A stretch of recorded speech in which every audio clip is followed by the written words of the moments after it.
अर्धचालक का विश्व में बहुत अधिक महत्व है। कहा जाता है कि इलेक्ट्रॉनिक्स के दुनिया में अगर अर्धचालक को हटा दिया जाए तो इलेक्ट्रॉनिक्स का क्रांति समाप्त हो जाएगा। अर्धचालक के बिना इलेक्ट्रॉनिक्स का क्रांति अधूरा है। इलेक्ट्रॉनिक्स का जो जड़ है वह सेमीकंडक्टर यानी अर्धचालक पर ही टिका हुआ है, इसलिए यह इतना महत्वपूर्ण है और इसके बारे में आज हम लोग जानेंगे। चालक तथा कुछ चालक के बीच में जो मुक्त इलेक्ट्रॉन पाया जाता है उसे ही अर्धचालक कहा जाता है, यानी चालक तथा कुछ चालक के बीच में जो फ्री इलेक्ट्रॉन पाया जाता है उसे ही अर्धचालक कहा जाता है।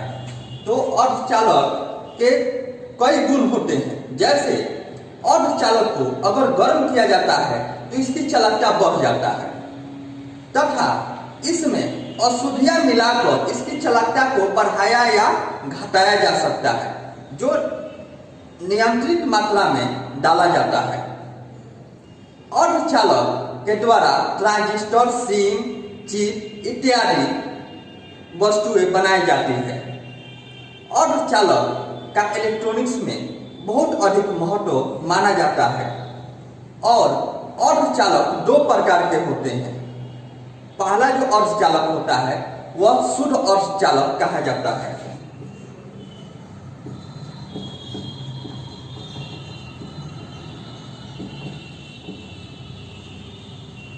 शुद्ध अर्धचालक जिसे निज अर्धचालक भी कहा जाता है।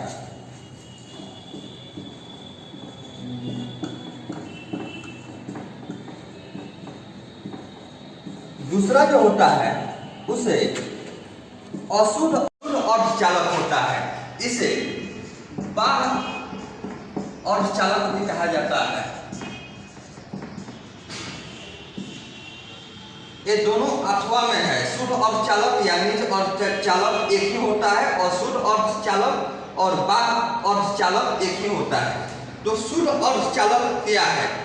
जैसे हम लोग जानते हैं कि जर्मेनियम, सिलिकॉन इत्यादि जो होता है वह अर्धचालक कहा जाता है, यानी इसकी जो चालकता होता है वह चालक और कुचालक के बीच में मुक्त इलेक्ट्रॉन पाया जाता है।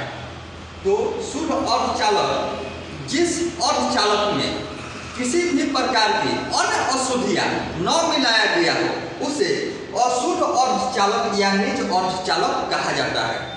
अर्धचालक दो प्रकार के होते हैं, एक शुद्ध अर्धचालक होता है, एक अशुद्ध अर्धचालक होते हैं, जो यहाँ पर हम लिखे हुए हैं। शुद्ध अर्धचालक को निज अर्धचालक कहा जाता है तथा अशुद्ध अर्धचालक को बाह्य अर्धचालक भी कहा जाता है।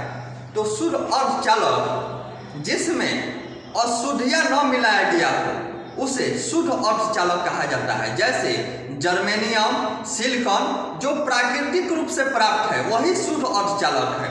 वहीं पर जो अशुद्ध अर्धचालक होता है उसमें अशुद्धियां मिलाया गया हो, और जो अशुद्धियां मिलाया जाता है वो डोपिंग प्रक्रिया के द्वारा मिलाया जाता है और उसी को अशुद्धियां को जो अर्धचालक होता है अशुद्ध अर्धचालक या बाह्य अर्धचालक कहा जाता है।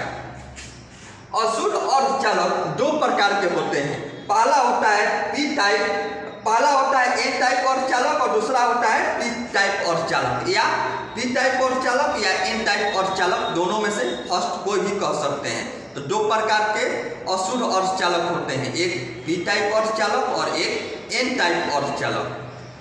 तो दुनिया में जितने भी अर्धचालक पाए जाते हैं ये सारे की चालकता जो होता है चालक और कुचालक के बीच में मुक्त इलेक्ट्रॉन पाया जाता है। जैसे जर्मेनियम, सिलिकॉन, टंगस्टन, आर्गन इत्यादि, ये सारे जो उदाहरण हैं ये सभी अर्धचालक के उदाहरण हैं।